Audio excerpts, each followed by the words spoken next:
Hey guys, welcome back to the Topper Squad. So today we will start chapter 4, Measurement of National Income, class 12th, Macro Economics, Complete Concepts and Doubts. So without wasting our time, we will just start. So as today is Father's Day, I know you are celebrating it, but study is also important. Okay, so let's start without wasting our time. Okay, three methods of measurement. Okay, so we are studying what we are studying measurement of national income.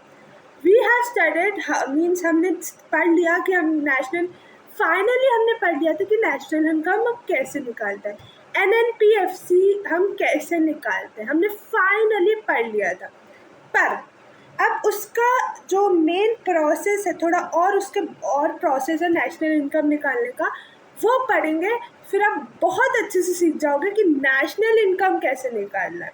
तो आज हम तीन methods है वैसे national income को निकालने के। अब तीनों मेथड से निकालोगे तो आपका आंसर तो सेम ही आएगा, पर तीन मेथड्स है। अगर आपको एक डिफ़िकल्ट लगे तो तीन मेथड्स हैं, ठीक है। तो आज हम पढ़ेंगे first method, that is value added method, ठीक है। First method that is value added method. फिर हम इनकम मेथड पढ़ेंगे, फिर हम एक्सपेंडिचर मेथड पढ़ेंगे आगे आगे। सो ये जो क्लास है मतलब ये क्लास तो चलेगी, ये जो चैप्टर 4 है ये चलेगा, मतलब हाँ चलेगा, ठीक है। बहुत सारे लेक्चर्स लगेंगे इसमें, ठीक है। तो आज हम पढ़ेंगे फर्स्ट वैल्यू एडेड मेथड, ठीक है। Focus is on the production phase. Value added method जो होता है ना वो फोकस करता है on production phase. Value added method usually focuses on the production phase.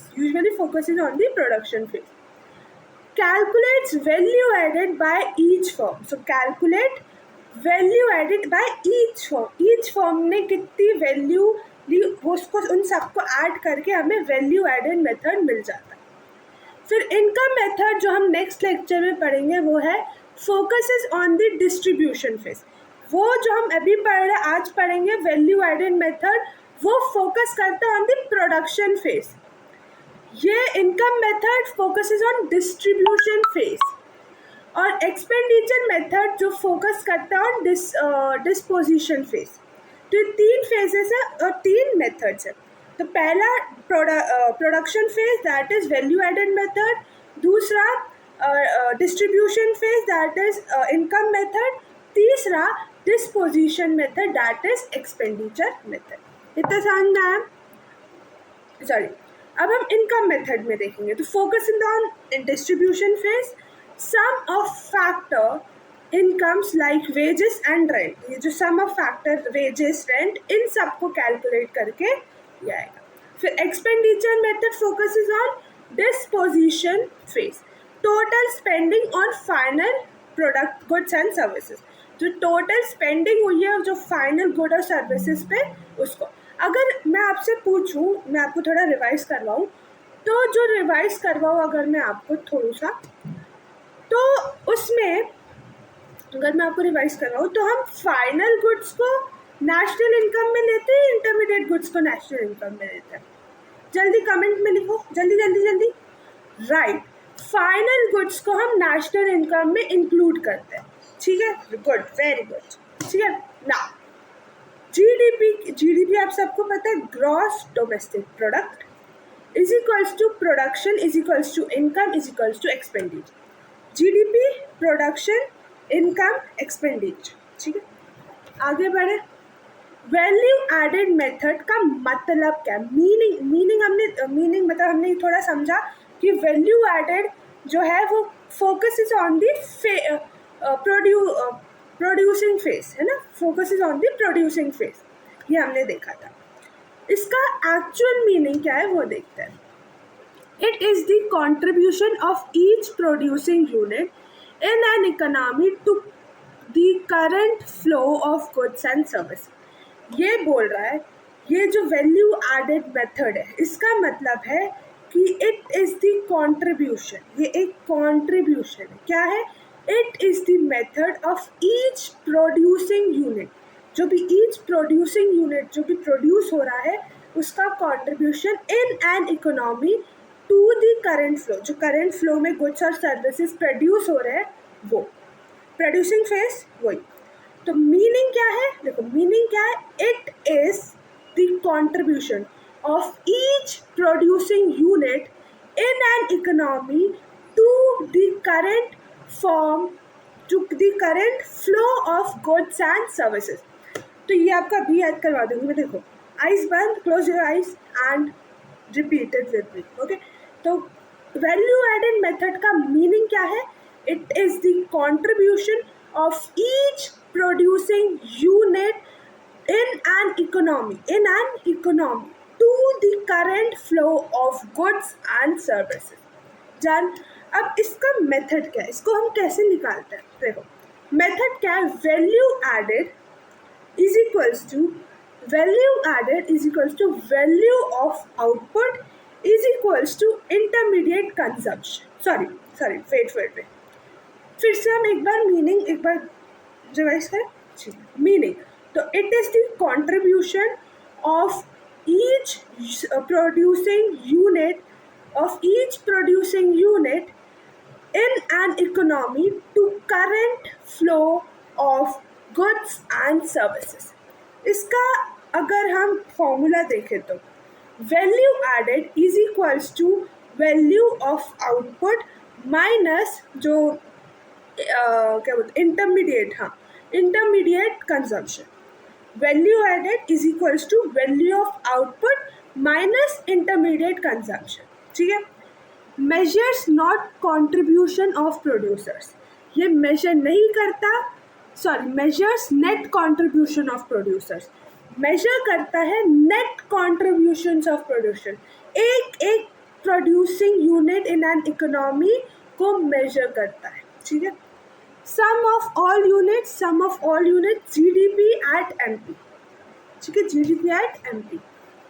अब अगर विजुअल एग्जाम्पल अगर मैं आपको दूँ, ठीक है, विजुअल एग्जाम्पल दे दूँ।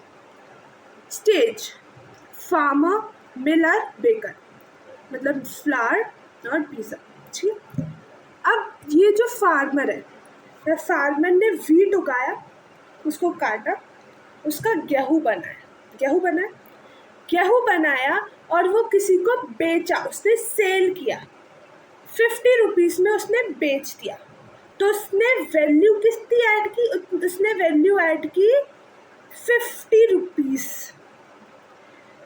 अब उस 50 रुपीज़, अब उसने फ्लावर बनाया, अब उस फ्लावर वाले ने, मतलब जो फ्लावर वाले ने, आटे वाले ने उसके पास भेज दिया, किसके पास, जो पिज़्ज़ा का बेस बना रहा है, उसको बेच दिया। कितने रुपए में, 150 रुपीज़। अब उसने भी तो कुछ वैल्यू ऐड की होगी ना, तो उसने अब उसको 150 रुपीज़ में बेच दिया। तो उसने कितनी वैल्यू ऐड की, मीन्स अगर हम 150 माइनस 50 करेंगे तो 100 रुपीज़ उसने ऐड की। अब उसको भी तो अपना प्रॉफिट करना है ना, 50 रुपीज़ में तो देगा नहीं, तो उसने उसकी तरफ से 100 रुपीज़ और ऐड कर दिए, ठीक है। अब जब इसने अपना बेस बना लिया, जब इसने डोमिनोज को बेचा, ये जो बेस है ये डोमिनोज को बेचा, बेकर को भेजा, पिज़्ज़ा जो बनाता उसको बेचा। अब ये पिज़्ज़ा बनाने वालों को बेचा, तो अब इसने खरीदा कितने था, 150 में इसने खरीदा था, 500 में उसने बेच दिया। अब अगर हम 500 माइनस 150 करें कितना आएगा, 350। तो मतलब उसने अपनी तरफ से 350 वैल्यू और ऐड करी, ठीक है। तो लोग अपनी तरफ से वैल्यू ऐड कर रहे हैं कि अब उनका भी प्रॉफिट, ठीक है। तो अब अगर आप देखोगे फाइनल क्या हो, जो फाइनल है ये फाइनल 500 और ये देखो सेल्स में 500, ये दोनों इक्वल है। समझ में आया, नहीं आया, सुनो क्या हो रहा है, हो क्या रहा है, फार्मर ने बेचा उसको मिलर को 50 रुपीज़ में, मिलर ने अपनी तरफ से प्राइस लगाकर 100 रुपये और बढ़ाकर 150 में किसको दिया, बेकर को। बेकर, ठीक है, नहीं रुक जा, फार्मर ने वीट बनाया, अब वो किसको दिया उसने, 50 रुपीज़ में मिलर को दिया, बेचा उसने। अब मिलर ने उसका पिज़्ज़ा बेस रेडी किया, 150, अब ऑब्वियसली वो 150 में देगा नहीं, वो अपनी तरफ से और वैल्यू ऐड करेगा, और वैल्यू ऐड किया उसने, उसको जो डोमिनोज वालों को या किसी को भी जो भी पिज़्ज़ा बनाते हैं उनको दिया कितने रुपए में, उनको दिया, ठीक है, कितने रुपए ऐड किए, रुक जाओ 1 मिनट, ठीक है, अब अभी समझ में आएगा, रुको। फार्मर ने 50 रुपीज़ में वीट किसको दी, मिलर को, 50 रुपीज़ में। सुनो कंफ्यूजन मत करो, फार्मर ने 50 रुपीज़ में जो वीट, जो गेहूँ का जो आटा बनाकर उसने किसको दी, मिलर, उससे उसने बेस बनाया, किसका बेस बनाया, पिज़्ज़ा का बेस बनाया, मतलब ऐसा बेस बनाया। अब उस मिलर ने 150 रुपीज़ में बेकरी में, जो पिज़्ज़ा बेकरी है, डोमिनोज है, उसमें 150 रुपीज़ में बेच दिया, मतलब जो वीट वाले, जो जिसने आटा दिया उसने अपनी तरफ से 50 वैल्यू लगाई, 50 रुपीज़ कि उसने जो मिलर था उसको बेच दिया। अब बेस बना, बेस रेडी होकर जब उसने बेकरी में गया तो उसने अपनी वैल्यू और थोड़ी डाल दी, मतलब 100 रुपये और बढ़ा दी, 100 रुपये और बढ़ाकर मतलब 150 में बेकरी में दे दिया। अब ये जो 150 रुपीज़ है, ये जब वो अपना पिज़्ज़ा सॉस लगाएगा, ऊपर टॉपिंग्स डालेगा, वेजिटेबल्स डालेगा, कैप्सिकम डालेगा, टमाटर डालेगा, जो सब डालेगा, टॉपिंग्स उसके ऊपर डालेगा, उसको अच्छे से सजाएगा, जो कंज्यूमर, हम लोग या आप लोग उसको बाय करेंगे, वो आप लोगों की तो 500 रुपीज़ में देगा, मतलब बेकरी ने अपनी तरफ से 350 रुपीज़ और लगा दी, तो मतलब लोग अपनी तरफ से पैसे जोड़ते जा रहे हैं, उनके मेहनत का कमाए, उनकी मेहनत का पैसा जोड़ते जा रहे हैं, वो भी तो अपना प्रॉफिट देखेंगे ना। तो अब जो कंज्यूमर को 500 रुपीज़ में मिला, और जो वैल्यू एडेड है 50, 100, 350, इसका भी 500 हुआ, और ये जो बेकर को उसमें मिला, जो कंज्यूमर को उसने दिया, बेकरी ने उसको 500 में दिया, मतलब दोनों इक्वल है। So the final price of pizza 500 is the sum of value added at each stage, मतलब जब 500 में जो फाइनल कस्टमर को वो पिज़्ज़ा गया is equal to value added, जितनी वैल्यू ऐड की वो 500 के बराबर है, और जो कस्टमर को भी गया वो भी 500, मतलब इक्वल। समझ में नहीं आया, बता दी। जो फाइनल प्राइस है, फाइनल प्राइस कितना है पिज़्ज़ा का, 500। जब हम 50 + 100 + 350 को प्लस करेंगे, हमारा भी 500 ही आंसर आएगा, वो दोनों इक्वल है। क्यों? क्योंकि जो final price is equal to the value added, मतलब उन्होंने इस तरह से वैल्यू ऐड की है जिससे जो कस्टमर को उसी वैल्यू में, उसी क्या बोलते हैं, दाम में प्राइस, क्या बोल रही पता नहीं, देखो सुनो कंफ्यूज नहीं कर रही, समझो। जो देखो 500 रुपये जो वैल्यू एडेड है, अगर हम 50 + 100 + 350 करेंगे 500 ही आएगा, ठीक है। और जो कस्टमर को मिला वो भी कितने में मिला, 500 में मिला। तो जो वैल्यू एडेड लोगों ने की है वो 500 के हिसाब से ही की थी, कि सब ने अपने हिस्से का ले लिया, 50 उसने ले लिया, 100 मिलर ने ले लिया, और 350 इस पिज़्ज़ा बेकरी के पास है, ठीक, तो सब ने अपने हिस्से का ले लिया। तो the final price of pizza 500 is the sum, जो फाइनल प्राइस है पिज़्ज़ा 500, वो सम है किसका, value added at each stage, जो भी वैल्यू जिसने वैल्यू ऐड किया एट ईच स्टेज उसका सम है। समझ में आया? अब तो आएगा, मुझे लग रहा है आ गया हो पक्का। नहीं आया तो नीचे कमेंट लिखो, फिर से मैं समझा दूंगी। आया पक्का? अच्छा को बस समझा द फाइनल, देखो the final price of pizza, final price कितनी है? 500 में हमें मिला। ठीक है, 500 में मान लो मैं गई शॉप पे और मुझे 500 में पिज़्ज़ा मिला। ठीक है, 500 में मुझे पिज़्ज़ा मिला और वो सम जो है वो इक्वल है वैल्यू एडेड, जो भी हमने वैल्यू ऐड की 50, 100, 350 वो 500 के बराबर ही है। मतलब जो पिज़्ज़ा हमें 500 में मिला वो वैल्यू एडेड के बराबर में ही है। अब तो समझ में आया होगा, आई थिंक सो। तो the final price of pizza ₹500 is the sum of value added at each stage. अब इसका मतलब आई गेस आप लोगों को समझ में आ गया। नहीं आया तो नीचे कमेंट कर देना, मैं दूसरे लेक्चर में और अच्छे से क्लियर कर दूँ। ठीक है, नाउ लेट्स मूव ऑन। ये क्या हुआ?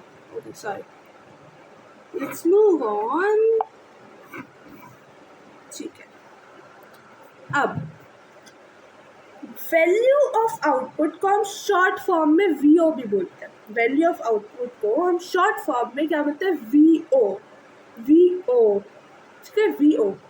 तो वीओ, अब देखो हम जो value added form, value added का क्या था? वैल्यू एडेड का फॉर्मूला था, क्या था? Value of output minus intermediate consumption, ये था। ठीक है, अब वो जो वैल्यू ऑफ आउटपुट है उसके 3 चीज़ें होती हैं। अगर आपको प्रॉपरली वैल्यू ऑफ आउटपुट नहीं दिया गया और ये तीनों चीज़ें दी या इनमें से एक चीज़ दी, कोई प्रॉब्लम नहीं। आप ये मत ढूंढना कि ये तीसरी चीज़ क्यों नहीं दी, अरे ये दूसरी चीज़ क्यों नहीं दी। नहीं, कुछ नहीं होता, उन्होंने जानबूझ के नहीं दिए। ठीक, कुछ नहीं होता नहीं दिया तो आपको आंसर देना है। मैं आपको आगे क्वेश्चंस भी करवाऊंगी, टेंशन मत लेना। ठीक है, तो वीओ के अंदर सेल्स भी आता है। क्या आता है? सेल्स। अगर सेल्स नहीं दिए और स्टॉक और ये दिया है, क्या दिया है? Self use. स्टॉक और सेल्फ यूज दिया है, तो आप क्या कर सकते हो? रुक जाओ एक minute. Sales, domestic sales plus exports revenue from selling goods. देखो सेल्स जो होती है वो डोमेस्टिक सेल्स भी होती हैं, आप अपने अंदर मतलब शॉप से उठा के आप दूसरों को दे रहे हो, या सेल्स यहाँ से भी होती है। जैसे इंडिया को ऑर्डर आया कि अच्छा ये देना है, बाहर के देशों को ये देना है, तो सेल्स एक्सपोर्ट्स भी होती है। ठीक है, बाहर देश को भी दी जाती है। तो समझ में बाहर के लोगों को भी सेल्स दी जाती है, उनको भी हम सेल्स ही बोलते हैं, वो कोई अलग नहीं है, उनको भी हम सेल्स बोलते हैं। हम अपनी उससे बाहर के लोगों को दे रहे हैं तो उसको भी हम सेल्स ही बोलेंगे। तो डोमेस्टिक सेल्स प्लस एक्सपोर्ट्स, बाहर जा रहा है तो डोमेस्टिक सेल्स प्लस एक्सपोर्ट्स। अगर सेल्स नहीं दिया है तो या तो डोमेस्टिक सेल्स दिया होगा या कितने एक्सपोर्ट्स हुए, मतलब 40 करोड़ एक्सपोर्ट्स हुए या 40 जितने भी एक्सपोर्ट्स हुए वो दिया होगा, तो वो लिख लेना, कोई प्रॉब्लम नहीं। सेल्स अगर पूरा सेल्स नहीं दिया कि सेल्स इतनी हुई है, मतलब 40 करोड़ की सेल हुई है, ये नहीं दिया, डोमेस्टिक सेल्स दे दिया उसकी जगह या एक्सपोर्ट दे दिया उसकी जगह, तो वो भी आप लिख सकते हो, वो भी कंसीडर है कि सेल्स ही है वो। तो रेवेन्यू फ्रॉम सेलिंग गुड्स, हमें मतलब है सेलिंग गुड्स, गुड्स को बेचने से, चाहे आप बाहर के देश में भेजो चाहे आप अंदर ही भेजो, उससे कोई मतलब नहीं है, सेल्स से मतलब है। स्टॉक में अगर आपको दिया गया कि मतलब अब ऑब्वियसली है ना, पूरा जो भी आप ने दिया है वो पूरा तो बिकेगा नहीं, एक दिन में पूरा बिक गया नहीं, बिकेगा धीरे धीरे बिकेगा, तो वो स्टॉक रह जाता है, स्टॉक हो जाता है ना। तो अब वो स्टॉक में आपको ऐसे दिया जाएगा कि इतना स्टॉक बचा, 40 करोड़ का स्टॉक बचा या 20 करोड़ का स्टॉक बच गया, या तो ऐसे दे देंगे या देंगे क्लोजिंग स्टॉक ओपनिंग स्टॉक, मतलब ओपनिंग स्टॉक इतना था और क्लोजिंग स्टॉक जब हम शॉप को क्लोज कर रहे थे तो इतना स्टॉक बचा, तो closing stock minus opening stock करोगे तो आपका स्टॉक निकल जाएगा। ठीक है, टोटल वैल्यू ऑफ स्टॉक निकल जाएगा। तो अगर आपको स्टॉक नहीं दिया है तो closing stock minus opening stock, ये प्लीज़ याद करना, है बहुत इंपॉर्टेंट है। Closing stock minus opening stock. Unsold inventory, जो बेची नहीं होती, जो रखी रहती है, हाँ ठीक है, थोड़े दिनों बाद बिक जाएगी पर बिकेगी, रखी रहती है, स्टॉक में रखी रहती है।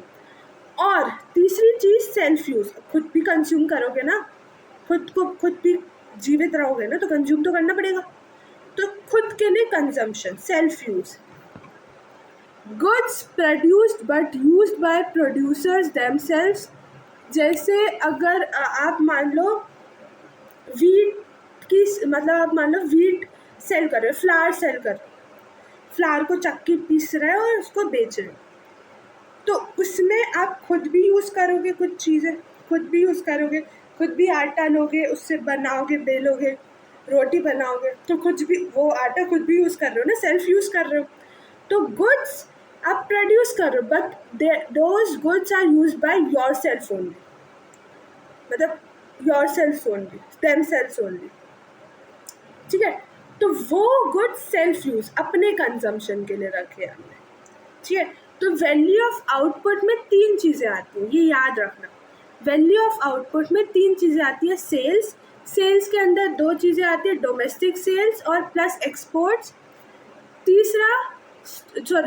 दूसरा स्टॉक अगर नहीं दिया कि इतने स्टॉक हुए, तो क्लोजिंग स्टॉक और ओपनिंग स्टॉक दिया रहेगा, तो closing stock minus opening stock करके आंसर आ जाएगा आपको स्टॉक का। सेल्फ यूज़, आप दूसरों, वो प्रोड्यूस आप कर रहे हो पर आप दूसरों को ना बेचकर खुद थोड़ा सा उसमें से लेकर खुद कंज्यूम कर रहे हो, वो सेल्फ यूज़, ठीक है। समझ में सेल्स नहीं दी तो आप प्राइस इंटू क्वांटिटी भी करोगे तो सेल्स निकल आएंगी। ये तीनों चीज़ें नहीं दी, सेल्स, डोमेस्टिक सेल्स, एक्सपोर्ट्स नहीं दिया, तो अगर आप price is equals to quantity भी करोगे, इंटू क्वांटिटी भी करोगे ना, तो भी सेल्स निकल आएंगी, ठीक है। कोई दिक्कत, कोई परेशानी? गुड, समझ में आया? वैल्यू ऑफ आउटपुट समझ में आया? सेल्स, स्टॉक, सेल्फ केयर, ये सेल्फ यूज, तीनों समझ में आए? Good. Now let's move to intermediate consumption. Intermediate consumption के भी 2 पार्ट्स होते हैं, जैसे सेल्स के 2 पार्ट्स होते हैं, डोमेस्टिक सेल्स और एक्सपोर्ट्स, वैसे इंटरमीडिएट कंजम्पशन के भी 2 पार्ट्स होते हैं। वो 2 पार्ट्स कौन से हैं वो 2 पार्ट? एक तो डोमेस्टिक परचेज प्लस इम्पोर्ट्स, बाहर से कुछ आ रहा है, या डोमेस्टिक परचेज, हम परचेज कर, डोमेस्टिक परचेज कर रहे हैं। देखो, इसका अगर हम इंटरमीडिएट कंजम्पशन का मीनिंग समझे तो expenditure on non factor inputs, used in the production process within 1 year, एक साल में। तो expenditure on non factor inputs, जो नॉन फैक्टर इनपुट्स है, रॉ मटेरियल्स हो गया, नहीं एक्सक्लूजन्स फ्रॉम, ठीक है, सॉरी। तो मीनिंग क्या है? देखो, मीनिंग है expenditure on non factor inputs, used in the production process within 1 year. समझ में आया? नहीं आया? फिर से समझो। Expenditure of non factor inputs used in the production process within 1 year, एक साल, ठीक है। अब तो समझ में आया होगा कि एक्सपेंडिचर ऑन 1 ईयर, सॉरी क्या बोला मैंने, पता नहीं, सॉरी, भूल जाओ, फिर से बोलो। एक्सपेंडिचर, देखो, expenditure on 1 factor inputs, used in production process within 1 year। Intermediate consumption का मतलब ये है कि जो एक्सपेंडिचर है वो expenditure on non factor inputs है, non factor inputs used in production process within 1 year, ठीक है। इसमें 2 चीज़ें मैंने आपको बताई, डोमेस्टिक परचेस और इम्पोर्ट्स, बाहर से चीज़ें आ रही है, तो डोमेस्टिक परचेस और इम्पोर्ट्स। अगर आपको सीधे इंटरमीडिएट कंजम्पशन ही दिया हुआ है, वेल एंड गुड, बट आपको नहीं दिया तो आप डोमेस्टिक परचेज दिया होगा तो वो देख लेना, या आपको इम्पोर्ट्स दिए होंगे तो वो देख लेना, ठीक है। और अगर आपको इंटरमीडिएट कंजम्पशन दे रखा है और फिर आपको डोमेस्टिक परचेज और इम्पोर्ट्स, रेंट और ये सब भी दिया हुआ है, तो फिर आप इन चीज़ों को इग्नोर करना, क्योंकि आपको फाइनल चीज़ तो दी हुई है, ठीक है। वो आपको थोड़ा कंफ्यूज करने के लिए दे सकते हैं, कंफ्यूज होता है बच्चा। Warning, purchase of machinery is not IC because it is fixed asset use for many years. देखो, मशीनरी अगर आप परचेज कर रहे हो तो that is not intermediate consumption, वो एक फाइनल असेसमेंट की कैटेगरी में आता है, वो एक फाइनल गुड की कैटेगरी में आता है, इन्वेस्टमेंट उसकी कैटेगरी में आता है, इंटरमीडिएट कंजम्पशन की कैटेगरी में नहीं आता, ठीक है। तो गलती से भी ये मत वो दिया हो और गलती से आपने लिख दिया, नहीं, वो इंटरमीडिएट कंजम्पशन के उस पर नहीं आता, नहीं आता, नहीं आता, ठीक है। एक्सक्लूजन्स फ्रॉम IC जैसे raw materials included, power fuel included और fixed assets included, sorry fixed assets excluded. जैसे मैंने आपको बताया मशीनरी एक फिक्स्ड एसेट्स है, तो ये एक्सक्लूडेड है, नहीं है। इंक्लूडेड क्या है? रॉ मटेरियल्स और पावर एंड फ्यूल, ये दोनों इंक्लूडेड है, ठीक है। अब GVA at MP market price to national, GVA मतलब gross value added at market price to national income, ठीक है। तो देखो इसमें क्या बताया कि इसको आपने इसमें स्टेप बाय स्टेप बताया कि क्या करना है। पहले हम GDP एट MP निकालेंगे, मतलब gross domestic product at market price निकालेंगे, फिर जाके हम NDP एट FC निकालेंगे। NDP एट FC मतलब उसको दूसरा फॉर्म डोमेस्टिक इनकम निकालेंगे, फिर जाकर हम नेशनल इनकम निकालेंगे, that is NNP at FC, जिसको हम दूसरा नाम क्या देते हैं? National income. Gross to net depreciation, market price to factor cost NIT, net indirect tax और डोमेस्टिक टू नेशनल NFI है। ये सब तो आपको पता है, क्योंकि मैंने बहुत जो चैप्टर 3 था उसमें मैंने आपको बहुत अच्छे समझाया था, ठीक है। Precautions, do's and don'ts included, production for self consumption, imputed rent of owner occupied houses, commission on second hand goods, commission रहते ना सेकेंड हैंड गुड्स पे, एक्सक्लूडेड, ये नहीं करना। Sale, purchase of second hand goods, illegal income जैसे gamblings, जो smuggling, वो सब नहीं होता। इंटरमीडिएट कंजम्पशन ऑलरेडी इन वो, मतलब जो इंटरमीडिएट कंजम्पशन है वो ऑलरेडी जो इसका जो नहीं करना एक्सक्लूडेड है, वो ऑब्वियसली मैंने बताया था ना, वैल्यू ऑफ आउटपुट में ही लिखा हुआ था एक्सक्लूजन्स, जो नहीं है, जो फाइनल एसेट्स नहीं है, वो सब, ठीक है। अब इतना ही था आज के लिए, और सुन लो, ये ना जब नेक्स्ट लेक्चर में आओगे इस चीज़ का याद करके आना, प्लीज़ याद करके आना, ठीक है। अगर मैं फिर से याद करवाने बैठ गई ना तो फिर आधा लेक्चर उसमें निकल जाएगा और क्लास बहुत लंबी चल जाएगी, ठीक है। तो आपको बोर नहीं करवाना, मतलब I know this is not a boring chapter, मानते हो ये बोरिंग नहीं है, मतलब मैं जैसे पढ़ा रही हूँ तो बोरिंग नहीं है यार, बोलती नहीं हूँ कुछ, छोड़ो। Examination hall, anti backlog test series, are you ready to become a state ranker? Are you ready? Are you ready to become a state ranker? Yes, I am ready to become a state ranker. I am ready. Are you ready? I don't know. Write in the comment section. Chapters 1 to 4 mega assessment. चलो, chapter 1 circular flow 20 marks का है, देख लेना और कर लेना ज़रूर से, नहीं तो पता चलो ऐसे लिखा हुआ है तुम लोग कर ही नहीं रहे, तो इसका कोई फ़ायदा नहीं है कि मैं दे रही हूँ तुम लोगों को, तुम लोगों के लिए इतनी मेहनत कर रही हो, तुम लोग कर ही नहीं रहे, वाह वाह वाह। मतलब तो इससे अच्छा बोल दो ना कि दीदी मत ही करो, मतलब कर ही नहीं रहे हो, ना कि तुम वीडियो देख रहे हो। मैं बना क्यों रही हूँ? तुम्हारे लिए। और ये एंटी बैकलॉग स्ट्रेटेजी तुम्हारे लिए लाई हूँ, मेरे लिए नहीं लाई। तुम्हारे लिए मतलब मेरे लिए भी लाई हूँ, तुम्हारे लिए भी लाई हूँ। मैं भी 12th में हूँ ना, तुम भी 12th में हो। सेक्शन है एमसीक्यूज, देख लेना। Basic concepts of macro economics, जो चैप्टर 3 हमने पढ़ा था, एग्रीगेट्स वाला कर ली, तो कल परसों में ही कंप्लीट हुआ था शायद। 20 मार्क्स, ये भी देख लेना। ये ना सेक्शन भी प्रैक्टिकल का, ये अच्छे से कर लेना, क्योंकि ऐसे क्वेश्चंस चांसेस हैं कि एमपी बोर्ड में आते हैं, और ये मैंने वही दिए क्वेश्चन जो एमपी बोर्ड में आए, ठीक है।